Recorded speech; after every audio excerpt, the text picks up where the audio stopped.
Bom, olá, alunos do Colégio Batista, pessoal do segundo ano, forte abraço do professor Fábio, como vocês estão?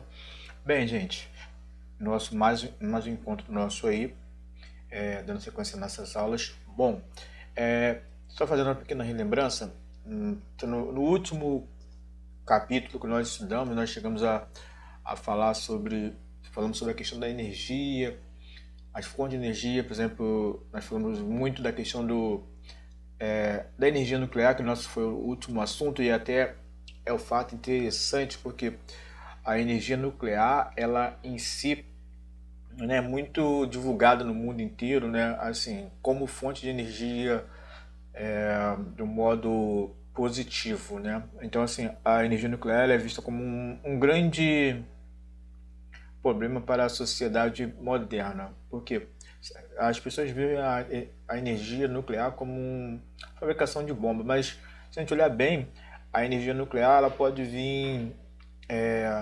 transformar ou modificar alguns lugares que têm a carência de energia. Então, é, é bom que haja uma evolução. Detalhe, essa evolução ela tem que ter um certo consenso. Como assim um consenso? Porque não é qualquer um que vai chegar e vai começar a trabalhar com urânio e outros produtos atômicos por aí, né? Então, assim, só lembrar que tivemos alguns contratempos, tipo Chernobyl, tivemos também no Japão, né? Então, assim, não é uma energia fácil de trabalhar, mas também é considerada uma energia limpa, sim, uma energia limpa. E ela pode vir mexer muito com a questão dos combustíveis fósseis. Então, hoje nós trabalhamos o seguinte, começamos a entrar no universo do que? Da produção de energia dentro do Brasil. Então, vemos aqui energias renováveis no Brasil. O que seria essa energia renováveis? Antes disso, a gente tem que saber o seguinte, que vamos fazer um flashback, como se fala assim, né? Vamos voltar atrás. O problema é que a nossa política de energia ela começou a fluir exatamente na Revolução Industrial. Bom, as fábricas em si necessitavam de algo que fizesse as máquinas se moverem, funcionar. Isso era, sem dúvida nenhuma, uma vontade da indústria, ou seja, a indústria deveria funcionar. Então, daí começamos a utilizar o que? Combustíveis fósseis. Por exemplo, a utilização do petróleo nas linhas de montagem, ou seja, a utilização da querosene, do óleo diesel, isso foi um ponto inicial. E logo depois, com a evolução dos automóveis, chegamos ao ponto ápice do que? Da gasolina. Então, a produção em massa de produtos derivados do petróleo foi muito, ou seja, os combustíveis fósseis, na verdade, que são altamente poluentes. Assim, hoje, grande parte da emissão de CO2 na atmosfera vem das indústrias, certamente, e da queima de combustíveis fósseis, principalmente carros e indústrias. Então, assim, com a Revolução Industrial, ou seja, a partir daí começamos a ter uma anotação que demonstra exatamente o que? O aquecimento global, que todo mundo fala que alguns não concordam com o aquecimento global. Então, o primeiro pontozinho de evolução do aquecimento global vem exatamente na Revolução Industrial. Então, assim, demos um passo muito importante para a questão da indústria no mundo. Mas o problema é que, em contrapartida, a indústria evoluiu, sim. Mas em contrapartida, o meio ambiente, ou seja, o socioambiental, reduziu. Então, para as próximas décadas, os próximos anos aí, estuda-se a introdução de novos materiais, novos conceitos de energia. E esses conceitos de energia, eles esbarram muito na questão burocrática, ou seja, hoje nós temos aí uma indústria automobilística bastante ampla. essa indústria automobilística, ela domina praticamente grande parte da formulação de petróleo, ou seja, hoje nós temos aí o Oriente Médio com cerca de 60% da produção de petróleo mundial, né? E para vocês terem uma ideia, grande parte da frota de carros que nós temos por aí, eles são feitos, saem de fábrica a gasolina. Então, olha o grande desafio que nós temos aí pela frente de ter outros tipos de combustíveis, outros tipos de combustível. Como vai ser isso? Como será isso?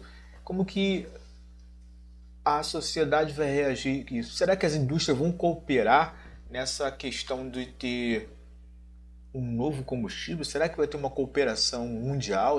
Como que vai ser isso? Será exatamente nisso que a gente vai trabalhar hoje? Ou seja, a introdução de novos combustíveis dentro de países, ou seja, essa não é uma política mundial, nós classificamos como uma política regional. A cada país cabe adotar um novo sistema. Então, assim, nós temos países pelo mundo aí que estão começando a estudar exatamente essa transformação, o que pode ser feito dentro do contexto ambiental. Então, seguindo. Então, aqui eu falei para vocês, né, a questão do aquecimento global. Nós temos essa mudança violentíssima no meio ambiente, ou seja, o uso indiscriminado dos combustíveis fósseis, ou seja, vou dizer uma coisa para vocês, o ser humano precisa se locomover, ou seja, praticamente a nossa vida hoje depende dos combustíveis fósseis. Infelizmente, por exemplo, eu cheguei a falar com vocês. Ano retrasado nós tivemos aí a greve dos caminhoneiros. O que foi? A greve dos caminhoneiros praticamente o que faz o caminhão se mover? Óleo diesel, ou seja, não tem óleo diesel, praticamente o Brasil parou. Então, mais um derivado dos combustíveis fósseis, ou seja, um derivado do petróleo. Então, vejamos aí, olha a mística do conceito. Porque nós temos aí a frota que leva nosso alimento, traz o nosso alimento para casa, para os mercados aí, ele vem exatamente de quê? Caminhões. Então, a vinda deles depende muito desses combustíveis. Além disso, táxis, Uber, motocicletas, depende muito da gasolina.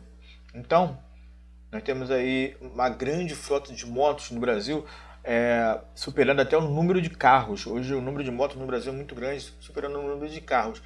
E,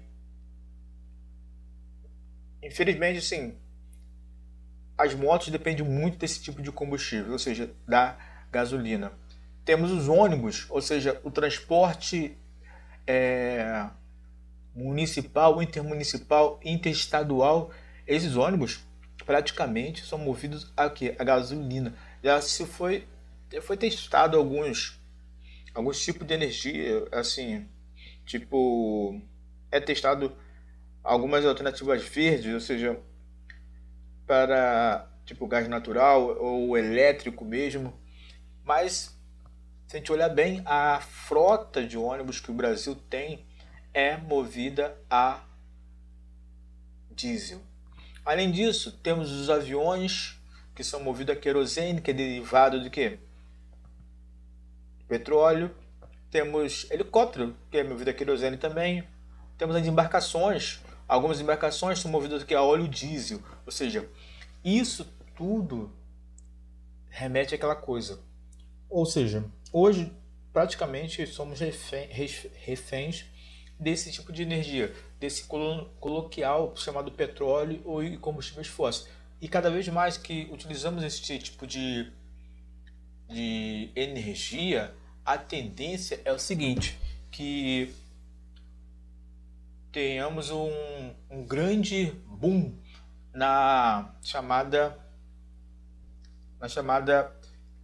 no chamado combustível, ou seja, no meio ambiente, ou seja, chamado ecossistema. Muita gente fala assim, professor Fábio, o que seria o ecossistema? Ou seja, nós somos parte do ecossistema. Então vejamos aqui esses fatos que são o seguinte. Hoje nós temos os medidores de emissão de gases com efeito estufa, ou seja, cada vez mais que enviamos o famoso CO2, que são os gases que saem das fábricas, praticamente nós poluímos o planeta. Então aqui nós temos um gráficozinho aqui, 7,80% do planeta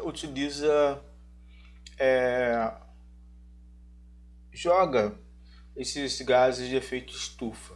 Então podemos dizer que 80% da poluição vem desses gases derivados da queima indevida dos combustíveis fósseis. Então as indústrias, os carros e vem que lixo, exatamente, lixeira. Então uma vez um aluno me perguntou: professor, mas como que o lixo pode produzir gases poluentes? Pode sim. Simplesmente um lixão, ele pode ser um formulador de gás, ou seja, o lixo, ele fermenta o gás metano. Tivemos aí alguns anos atrás em Niterói, chamado Morro do Bumba, viu notícia, porque a comunidade explodiu, praticamente o morro explodiu. O que foi acontecer aí?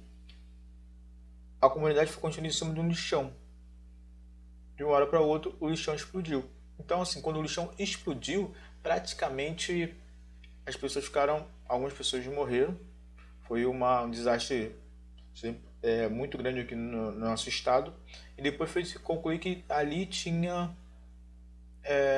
era um antigo lixão. Então, a concentração de gases ali foi muito grande. Por exemplo, hoje nós temos também o aquecimento global devido às queimadas. O Brasil, por incrível que pareça, é um dos maiores países poluidores, emissores de gases poluentes, não por indústrias, não por carros, mas sim por queimadas.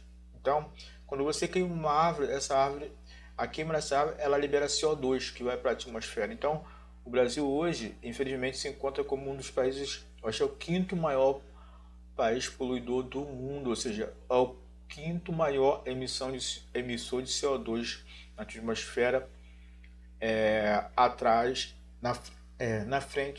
né? Tipo Estados Unidos, China, entre outros. Tivemos aí o protocolo de Kyoto, né? Que alguns assinaram, outros não assinaram. O protocolo de Kyoto visava muito isso. O que o protocolo de Kyoto visava? Ele visava que os países se conscientizassem de que a emissão desses gases aí praticamente viria a piorar a situação no mundo, ou seja, nós temos aí um derretimento das geleiras e por que está derretendo as geleiras? O planeta está quente, a cada ano o planeta está quente e a tendência desse aquecimento global é perdermos áreas litorâneas, por exemplo, a praia, daqui a alguns anos vamos perder praticamente a praia de Ipanema, porque está aumentando o nível do mar e praticamente essa água está chegando quase no calçadão. E isso sem dizer as outras regiões do mundo, tipo Polo Norte, Polo Sul, ou seja, a extinção de animais em si. Então vejamos, combustíveis fósseis no Brasil aqui bem distribuído, né? Podemos dizer que os maiores setores que utilizam combustíveis fósseis no Brasil é o setor de industrial, comercial e transporte. Como eu falei para vocês, aqui no Brasil, infelizmente, ainda temos aí a dependência, apesar do que, se a gente olhar bem a dimensão territorial do Brasil, como se diz, a magnitude biodiversa do Brasil, gente, poderíamos ter várias concessões, mas o Brasil hoje ainda se vê utilizando combustíveis fósseis como uma forma de locomoção. Aí você fala assim, mas professor, se eu não usar o combustível fóssil, o que vai fazer? Vou deixar bem claro. Não é a proibição da utilização de combustíveis fósseis.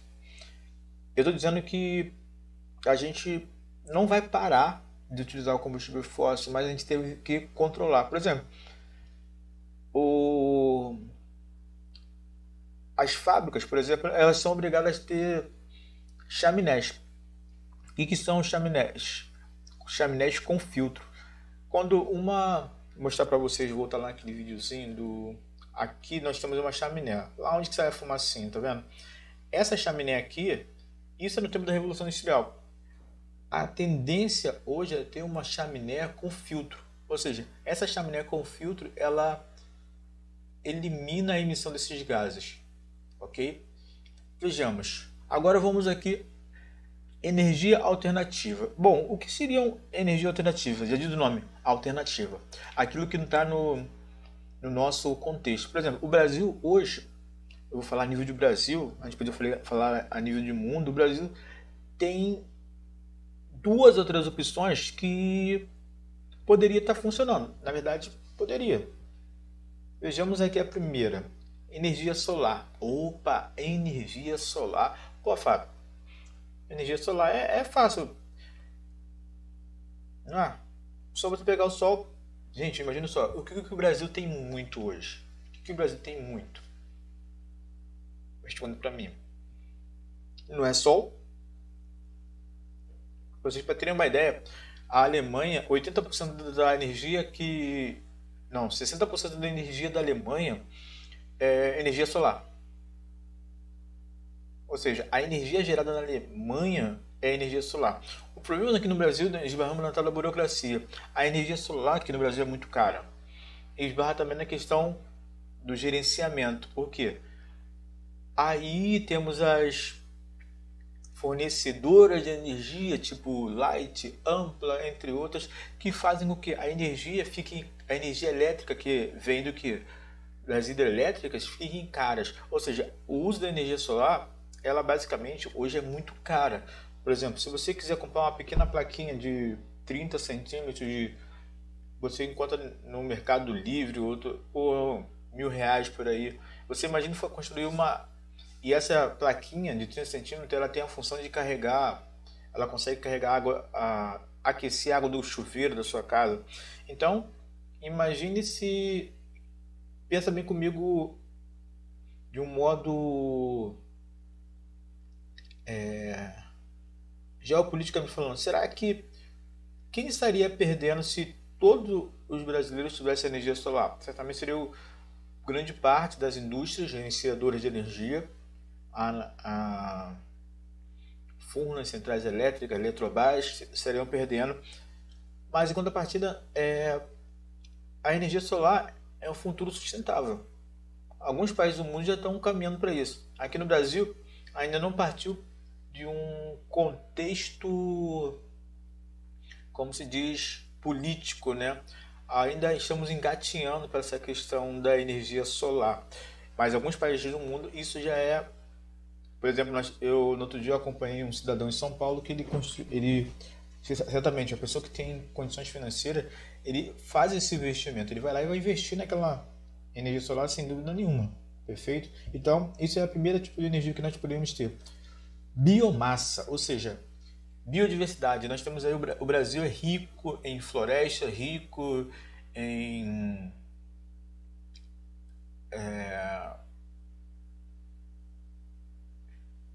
rios. Então, o que seja a energia de biomassa? É retirada de materiais tipo lenha. E o que acontece? Nós fizemos aí, é gerado... Mas o problema da biomassa é que ela tem aquela coisa do sustentável, né? Por exemplo, a gente pode pegar uma plantação de cana, alguma coisa por aí, e transformar em energia? Pode, mas o problema é o renovável, ou seja, uma floresta ela pode gerar energia, você pode ir lá pegar os troncos e fazer, mas o problema é replantar. Isso que o Brasil passa muito hoje. Então, temos aí a biomassa, que é uma fonte de energia. O perfil das principais energia no Brasil. O Brasil, se você ver aqui, a biomassa ela é muito utilizada em poucas áreas do Brasil, muito pouco utilizado nas áreas do Brasil, ou seja, ainda há esse predomínio do que? Do combustível fóssil ainda. Então, a biomassa ela é aquele combustível que vai chegar alguns tempos lá na frente, vai modificar a história do combustível no Brasil. Temos a eólica. Bom, eólica, que é vento. Por exemplo, a maior parte do Brasil que tem ventos é a região nordeste do Brasil, lá no Rio Grande do Norte. Mas, por aquilo que pareça, houve um investimento muito grande. Lá nós temos ventiladores. Quem já teve a possibilidade de conhecer lá em Natal, aquela área ali, praticamente temos os ventiladores, mas o problema é que esses ventiladores não funcionam, estão lá e faltou um planejamento, né? Não é apenas colocar os ventiladores, na verdade esses ventiladores vão girar e vão fornecer energia. Faltou todo o sistema. É que nem você comprar como se diz, uma TV a cabo, um canal a cabo e não ter televisão para ver. Mesma coisa. Ou seja, foi construído para isso. Então, é mais uma fonte de energia que o Brasil tem grande possibilidade de utilizar. Vejamos. Aqui eu trago para vocês as fontes renováveis, que é isso a gente temos no mundo inteiro. Por exemplo, nós temos aqui a energia solar, biomassa, hidrelétrica, a geotérmica. A geotérmica é praticamente aquele tipo de energia que é tirada dos vulcões, perfeito? Então, galera, fica o seguinte, acompanhe agora esse videozinho que eu vou falar sobre vocês sobre alguns tipos de energias renováveis que a gente comentou por aqui, como que eles funcionam, perfeito? Um grande abraço e não sai daí, valeu?